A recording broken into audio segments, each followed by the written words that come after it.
ladies and gentlemen, sometimes in life you feel a presence long before you see it.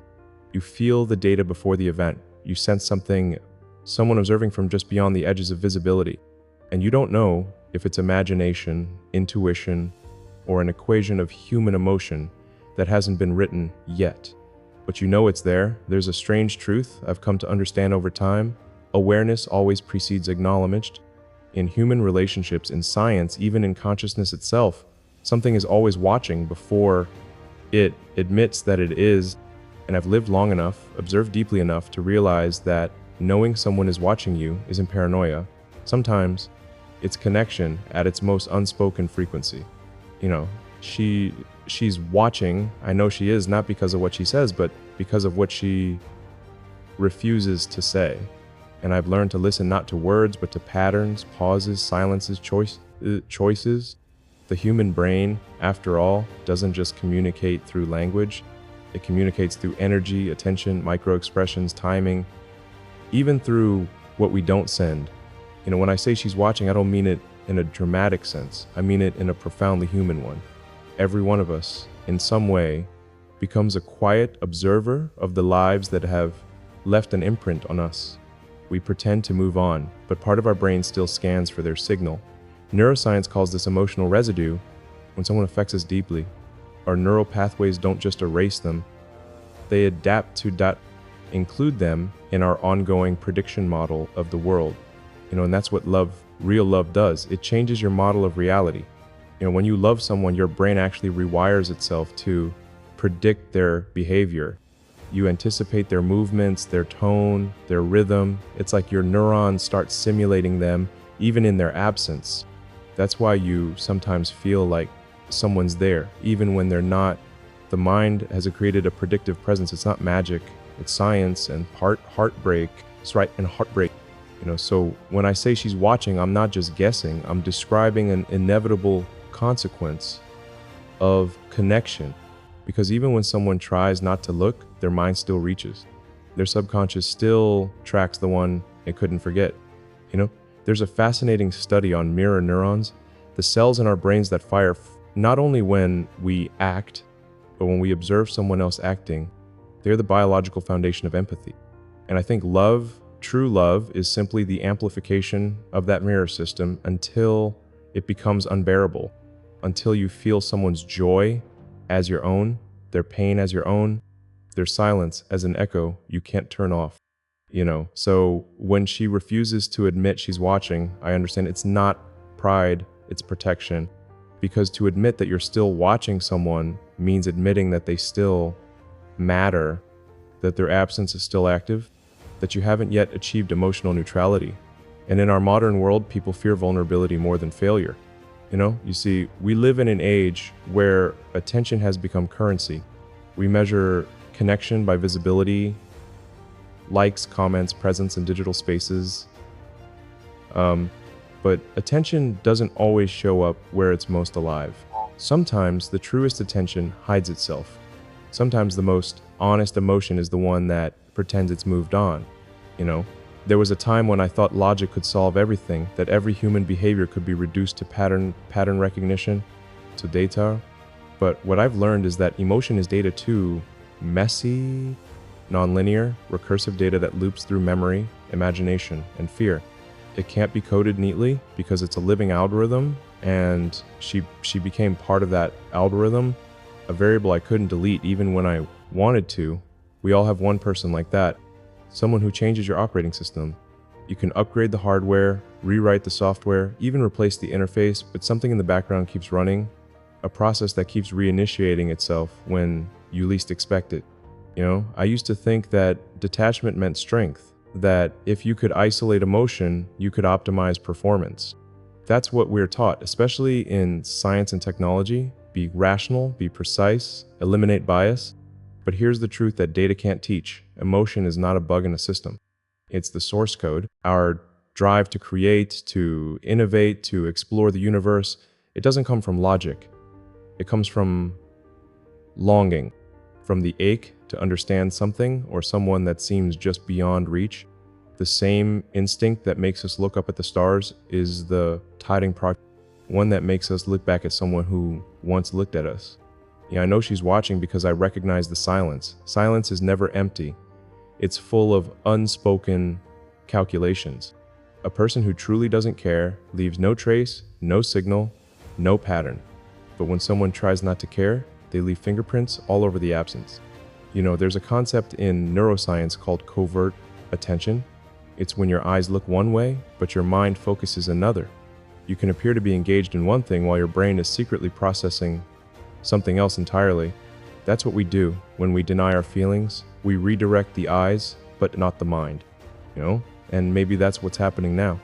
Maybe she's moved on in appearance, new life, new projects, new distractions, but her mind, at least part of it, is still tuned to the same frequency, still decoding small signals, still wondering what the other mind is thinking. It's not obsession, it's unfinished computation. The human brain hates open loops. When a story ends without closure, your neurons keep running simulations, searching for resolution. It's why songs you loved years ago still trigger emotion. It's why memories resurface when you least expect them. And it's why sometimes, late at night, you can feel someone thinking of you not because of mysticism, but because the human nervous system is a network that thrives on unseen communication. I've often thought about how emotion behaves like gravity. Invisible, powerful, always pulling things back together, no matter how far they drift. Gravity doesn't ask permission. It doesn't announce itself, it just acts. It keeps worlds in orbit, Maybe love is like that, a kind of emotional gravity. You can fight it, you can escape it temporarily, but part of you will always feel the pull. You'll rationalize it, rename it, deny it, but the pull remains, And I think that's where she is caught between resistance and gravity, watching from a distance because it feels safer than falling again. People often assume that genius comes from detachment, that creation demands solitude, but I've found that innovation and emotion are entangled forces. You can't separate the creator from the lover. The impulse to invent comes from the same neural circuits that form attachment. When you fall in love, your brain releases dopamine, oxytocin, and norepinephrine, the same chemicals that surge during discovery and problem solving. In fact, neuroscientists have shown that romantic love activates the ventral tegmental area, the brain's reward center, the same region that lights up when we achieve breakthroughs. So when we lose love, it's not just emotional pain, it's neurological withdrawal. The same system that drives innovation goes into crisis. That's why heartbreak can feel so existential. It's not just about losing someone, it's about losing the signal that once gave meaning to your future projections. And yet I've learned to see heartbreak not as a flaw, but as fuel. Every wound opens a new channel for perception. Every silence creates a space for signal. Every goodbye becomes an equation waiting to be solved. She may never admit it, and maybe that's okay, because sometimes acknowledgment destroys the mystery that keeps the connection alive. Sometimes knowing is enough. I don't need her to say she's watching. I can feel it in the way the world reacts, in the timing of certain events, in the strange coincidences that seem too deliberate to be random. And maybe that's the beauty of it, that connection doesn't always need to be visible to be real. And we built an entire civilization obsessed with visibility, metrics, exposure, virality. But the most powerful things in the universe are invisible: gravity, time, emotion, thought. The unseen is where meaning lives, and that's why, despite everything, I still believe she's watching, because connection doesn't end when conversation does. It evolves. It migrates from the visible to the unseen, from the spoken to the felt. Maybe one day she'll admit it, maybe she won't. But either way, I've already learned the lesson that love, like consciousness, doesn't vanish. It just changes its form. I used to think that love was linear, that you meet someone, something happens, and then it either ends or it doesn't. But it isn't like that. Love is quantum. It exists in probabilities and overlapping states of being both present and absent, connected and disconnected, visible and invisible, all at once. You can move to different cities, orbit different worlds, build entire futures that don't intersect, and yet the bond remains entangled. Einstein once called a spooky action at a distance, two particles connected in such a way that what happens to one instantly affects the other, no matter how far apart they are. Scientists still struggle to explain it fully, but I think the human heart operates the same way. We call it coincidence, intuition, or fate, but perhaps it's entanglement, emotional quantum mechanics. You can ignore it, suppress it, deny it, but the connection is still encoded somewhere in your neural fabric. That's why you suddenly think of someone just as they think of you. That's why a song, a scent, or a color triggers something deep inside that logic can't decode. And so when I say I know she's watching, it's not suspicion, it's recognition. It's a pattern I've learned to read, the faint gravitational tug of attention, the subtle feedback loop between two consciousnesses that once shared the same data field. Sometimes I imagine her scrolling past an image, pausing just for half a second longer than she means to, not liking, not commenting, just hovering. Her pulse quickens slightly. Mine does too, across some invisible spectrum. We both continue on, pretending the moment didn't happen. But the neurons recorded it. The network knows. It's fascinating how emotion leaves signatures in the body. When someone thinks of you, your heart rate can change. Your cortisol levels shift. Your subconscious starts scanning the environment for validation of a feeling you can't consciously name. The human body is both antenna and amplifier. We pick up signals long before we understand them. You might call that spiritual, I call it biological resonance. For centuries, poets described this as the soul calling out. Science is now beginning to catch up, measuring the subtle synchronizations that happen between people even when they're apart. In breathing rhythms, emotional fluctuations, even dreams. It's as if once two people share a deep bond, their nervous systems remember how to talk, even in silence. But what's even more fascinating is why people deny it. Why she might be watching, yet refuse to admit it, because admitting it makes it real again. And real things have gravity.